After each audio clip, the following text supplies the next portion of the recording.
Hey guys, Conroe Flynn with Diet Talk Waterloo again. This video is a demo for box squats.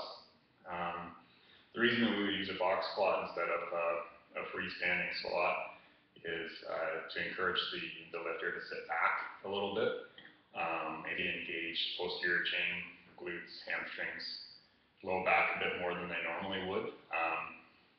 Sitting back onto a box is similar to how we sit down into a chair or a couch or something like that. It's a lot safer to sit back because there's a bench to catch you there. Most people that have your pretty standard squat pattern where the knees go forward first and then the hips sit back are not comfortable just sitting back. And if you just have them sit back right off the get-go, they're going to feel like they want to fall over backwards. So having the bench there for support can be extremely helpful to teach that movement. And as far as a front squat, knees forward squat being a more athletic movement, I don't really buy into that much. I think the athlete with the stronger overall squat and the stronger glutes and the stronger hamstrings is a better athlete. Is the person that's going to have less low back pain, a lot more carryover to a lot more things, I think. And a box squat with a slightly wider stance and sitting those hips back is really going to help with that. So to set it up, I have my bench just kind of in front of my rack here. You want to find a bench that you can sit down on and get pretty close to parallel. So this is my hip is a little higher than my knee, so this is not quite parallel for me, but it's close enough. For a lot of people, they're going to have trouble sitting back too parallel with good technique in a straight back anyways, so I wouldn't worry too much about the depth to start. Always start with a higher platform and work your way down if you're not sure about your technique, until you can really manage that technique the whole way.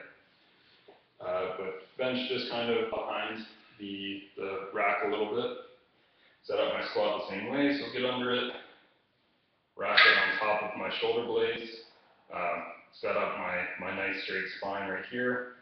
Pull down with my elbows, so I'm actually driving my elbows down a little bit. Get some air into my stomach so that my spine stays straight at this point.